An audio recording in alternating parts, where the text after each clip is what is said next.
அனைவருக்கும் வணக்கம்.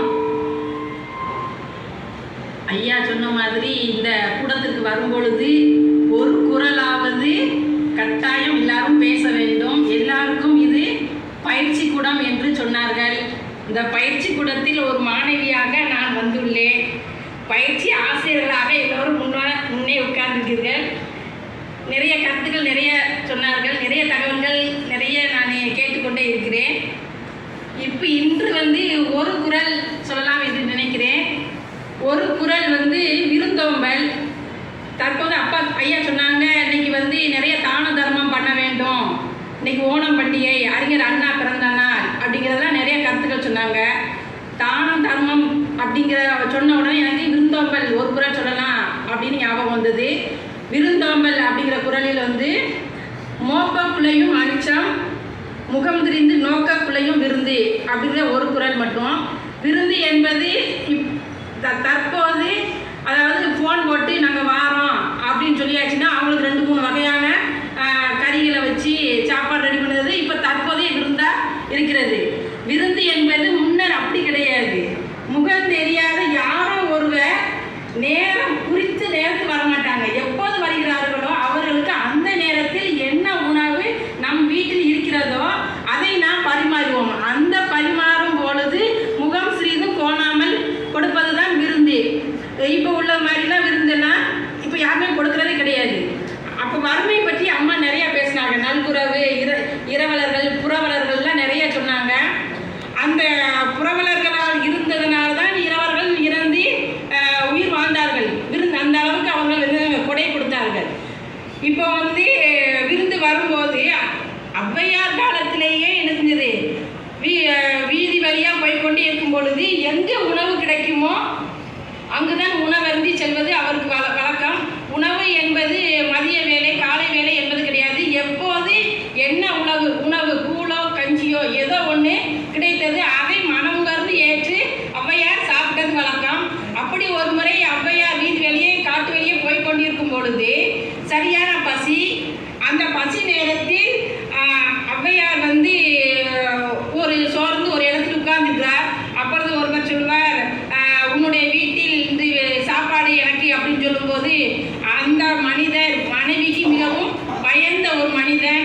இந்த கோட்பாடை கொண்டு போய் மனைவியிடம் சொன்னால் அவளை ஏற்றுக்கொள்வாளா ஏற்றுக்கொள்ள மாட்டாளா, உனக்கே சாப்பாடு போடுவது பெரிய தர்மம் கிடையாது, இதில் வேற ஒரு விருந்தினரை கூட்டு வருவியா என்று திட்டுவாளே என்று எண்ணி சொன்னாலும் அந்த கருத்தை அவையிடம் சொல்ல முடியாது. சொல்லவில்லை.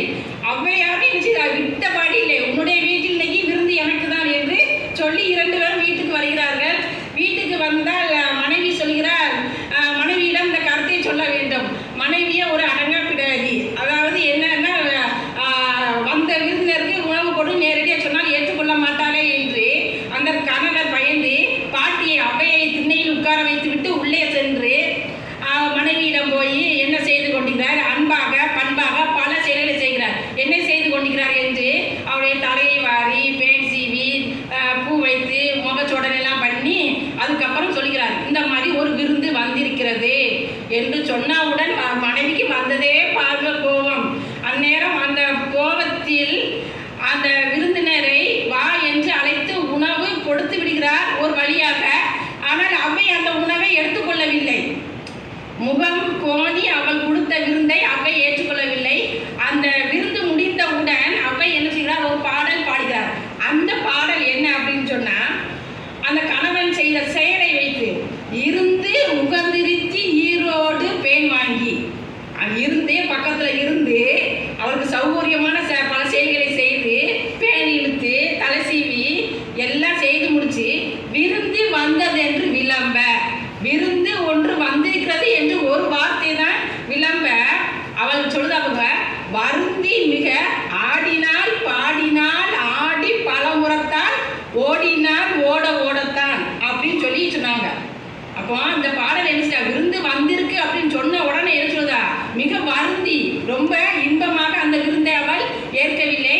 மிக வருந்தி ஆடினாள், ரொம்ப ஆட்டம், தாளாத ஆட்டம், கோயில் ஆடுற ஆட்டம் கிடையாது, அதையும் தாண்டி ஆடினாள் பாடினாள் ஆடி பல முறத்தான் சாடினாள். பல முறத்தான் தான் என்ன சொல்லவை எடுத்துக்கிட்டு கணவரை விரட்டி அடிக்கிறார். அப்படி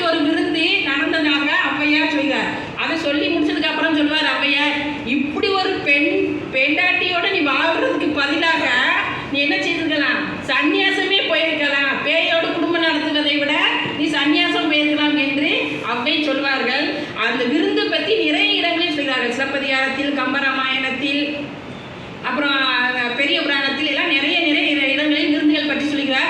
ஒரு இடத்தில் காந்தியடிகள் ஒரு வீட்டுக்கு விருந்துக்கு சென்றிருப்பார். காந்தியடிகள் விருந்துக்கு சென்றிருக்கும் பொழுது விருந்து என்பது அந்த போன இடத்துல போனவர்கள் எந்த வகையிலும் ஒரு இடைஞ்சல் இருந்துடக்கூடாது என்ற எண்ணத்தில் காந்தியடிகள் சென்றிருப்பார். அப்போ பந்தியில் இலையில் பரிமாறியாச்சு. அவருக்கு பிடிக்காத ஒரு காய் பாகற்காய் வைத்தாச்சு. காந்தியடிகள் என்ன செய்வார்? பாகற்காய் வைத்துட்டார்களே, இது ஒரு கசப்பான உணவு, இந்த உணவை முதலில் சாப்பிட்டு முடித்து விட்டு அடுத்ததுக்கு அப்புறமா மற்ற பதார்த்தங்களை சாப்பிடலாம் என்று எண்ணி இருப்பார். அதை எடுத்த உடனே பாகற்காயை சாப்பிட்டு முடித்து விடுவார். ஆனால் அந்த விருந்து பரிமாறுற பெண்ணுக்கு, காந்தியடிகளுக்கு பாகற்காய் ரொம்ப விருப்பம் போல என்று எண்ணி மறுபடியும் பாகற்காயை வைப்பார். அப்ப விருந்து போற்றுதலுக்கு அவங்க விருந்து வந்திருக்கவர்களுக்குரிய நோக்கத்தை நாம என்ன செஞ்சுக்கணும்? தெரிந்துதான் பரிமாற வேண்டும். இது அவருடைய வாழ்க்கை மட்டும் இல்ல. ஒரு சாமியார் ஒரு வீட்டுக்கு விருந்துக்கு போயிருப்பார். நிறைய விரதங்கள் இருந்து ஒரே ஒரு நாள், 30 நாட்களுக்கு ஒரு முறையோ 40 நாட்களுக்கு ஒரு முறையோ உணவு உண்ணக்கூடிய ஒரு சாமியார் விருந்துக்கு போயிருப்பார்.